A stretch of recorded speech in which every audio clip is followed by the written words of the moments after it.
Hello! I am here to talk about why I love the 2009 video game Pokémon Mystery Dungeon Explorers of Sky. When these games came out, I was 10 years old and had some experience with the Mystery Dungeon games because of Red and Blue Rescue Team. So I had been exposed to the wonderful horrors of the dungeon crawling mechanics before going into Sky.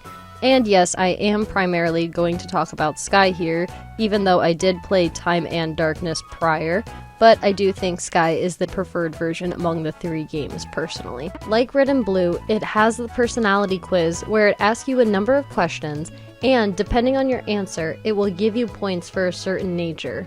Now, as an arrogant small human, I was stuck in a loop of doing the personality quiz, restarting, attempting to get the starter I actually wanted.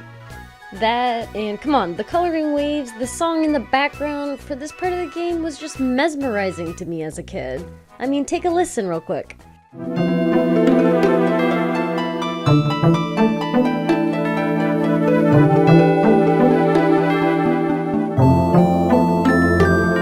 The story writing and character development within Explorers of Sky is my ultimate reason for loving this game as much as I do. This is because I personally think it stands out on its own compared to the rest of these spin-off games and even the main story games because of its own in-depth elements.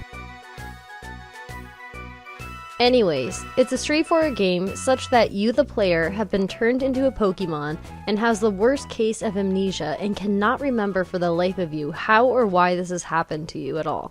But you pass back out on the beach before you have time to worry about this problem again. Your partner. Oh, your partner in this game. I'll come back to this subject, but let me just say for now, is one of the biggest chickens I have ever met. One afternoon, as they were walking alone on the beach, wallowing in their own self-misery, they admire the scenery and think back to how they were too much of a chicken to get their footprint read by an underground mole to join this guild. They needed a bodyguard. Oh my gosh, a body on the beach! After waking up and exchanging names, this Pokemon says they found a mysterious rock with carvings on it. And they're wondering if you want to form a rescue team to unlock the rock's mysteries, explore through randomly generated dungeons in a turn-by-turn battling system, find hidden treasures, collect money, and go around for recruiting other Pokemon for this cult they want to join? Dude, I just woke up. From the very beginning, this exploration game stood out to me compared to others because of the unique mystical lore they had introduced, such as the relic fragment, the dimensional screams, and of course the time gears. I very much enjoy a game that plunges you deep into its own story and has extremely immersive characters to help drive its own story along and keep you interested. And one of the interesting things about this game was that these time gears were being stolen by a mysterious thief. After progressing through the story enough, you and the rest of the world learn that the completely not obvious shadowy figure that you have been seeing is indeed Grovyle. Now coming back to this point, after the personality test finally gave me the Pokemon I wanted, I got to pick my partner Pokemon. Now listen carefully. When I played through this game for the first time ever, I picked Trico as my partner. Trico! As a 10-year-old child, I was so nervously confused and suspicious around Trico after finding out that Grovyle was the thief. I thought that Trico was in cahoots with Grovyle and stealing the time gears too. I never trusted Trico up until the fight at Azel's place where Grovyle is supposed to beat you. Only then did I slightly stop thinking Trico had ties to Grovyle. I'm still watching you. Anyways, as Grovyle beats the three Lake Guardians and continues to steal the gears, the effect continues to cause a paralysis of life in that area. Dusknoir is soon introduced as a solution to the problem the whole world is facing right now. He states that he's a famous explorer who has come from the future that's plunged into darkness, and he has the intent of stopping the thief Grovyle. Eventually, everything in the story gets completely turned upside down. And it is revealed that Grovyle was actually your former partner, and that you both were collecting the time gears in order to prevent the collapse of Temporal Tower of the Past. This collapse caused Dialga to go rogue and rampant, where it stopped the flow of time completely in the future. Grovyle also tells us that Dusknoir is just an agent sent by Primal Dialga to prevent Grovyle from succeeding.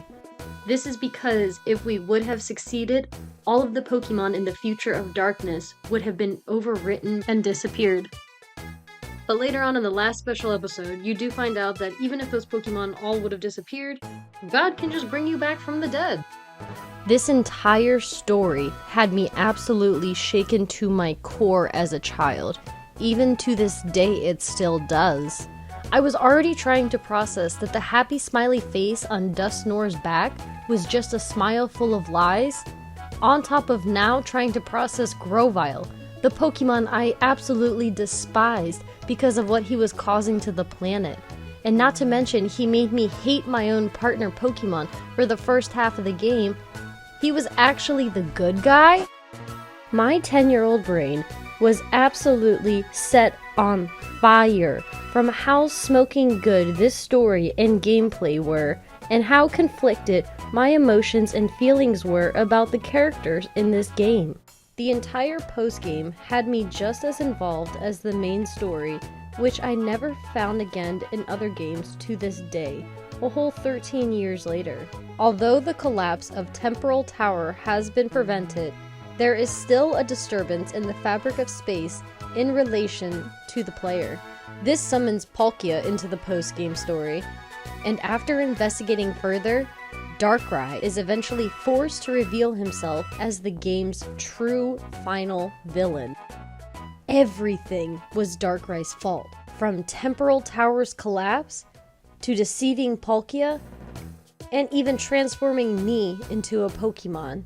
His very presence ties all of the pieces and mysteries of this game together perfectly.